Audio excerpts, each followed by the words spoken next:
बुद्धगया येथील महाबोधी महाविहार हे जागतिक बौद्धांचे श्रद्धास्थान आहे। या ऐतिहासिक भूमीला जगाच्या व बुद्ध धम्माच्या इतिहासात अनन्यसाधारण महत्त्व प्राप्त आहे।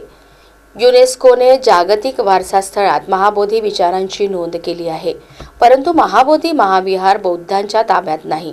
बिहार सरकारने बीटी ॲक्ट 1949 तयार करून व्यवस्थापन समितीत 9 पैकी केवळ 4 बौद्ध सदस्यांचा समावेश केला आहे। त्यामुळे तमाम बौद्धांना हा ॲक्ट मान्य नाही।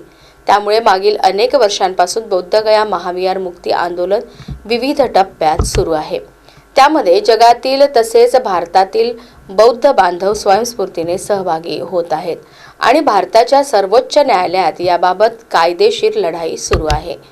त्यांच्या या आंदोलनाला पाठिंबा देण्यासाठी 25 एप्रिल 2025 रोजी चंद्रपूर येथील बौद्ध उपासक आणि उपासिका यांनी डॉक्टर बाबासाहेब आंबेडकर यांच्या पुतळ्यापासून जिल्हाधिकारी कार्यालयावर मोर्चा काढला व भारताच्या महामहिम राष्ट्रपती यांना महाबोधी महाविहार मुक्ती संदर्भाचे निवेदन दिले।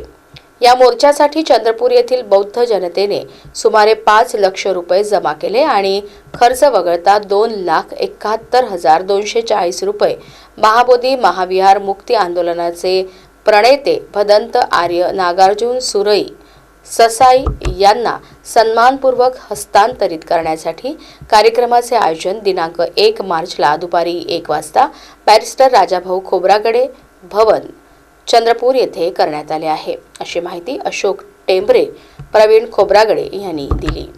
मी प्रवीण हेमचंद्र खोब्रागडे आपल्याला सांगू इच्छितो की महाबोधी महाविहार मुक्ती आंदोलनासाठी आम्ही मागच्या एप्रिल 2025 भव्य असा मोर्चा काढण्यात आला होता आणि इथे जो निधी जमा झाला होता त्यातले वाचलेले 2,91,240 रुपये भंते सुरेश ससाई यांच्याकडे द्यायचे आहे। त्याचं कारण असं आहे की भंते सुरेश ससाई यांनी फार मोठ्या प्रमाणात 10-11 टप्पे आंदोलनाचे चालवले। पूर्ण भारतातून लोक त्यावेळेस त्या ठिकाणी गेले होते आणि आंदोलन त्यावेळेपासून फार मोठ्या प्रमाणात गती आली होती। पण मागच्या वर्षीपासून विनाचार्य भंतेजी आणि आकाशराव भंतेजी या दोघांनी पुन्हा एकदा प्रयत्न केला, तेही भंतेजी सुरेश ससाई यांच्या नेतृत्वात।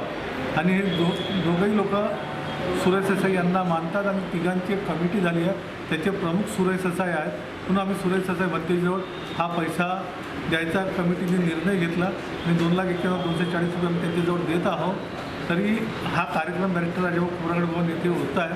तर या कार्यक्रमाला चंद्रपूर जिल्ह्यातील जनतेने मोठ्या संख्येने उपस्थित राहावे एवढीच विनंती करतो।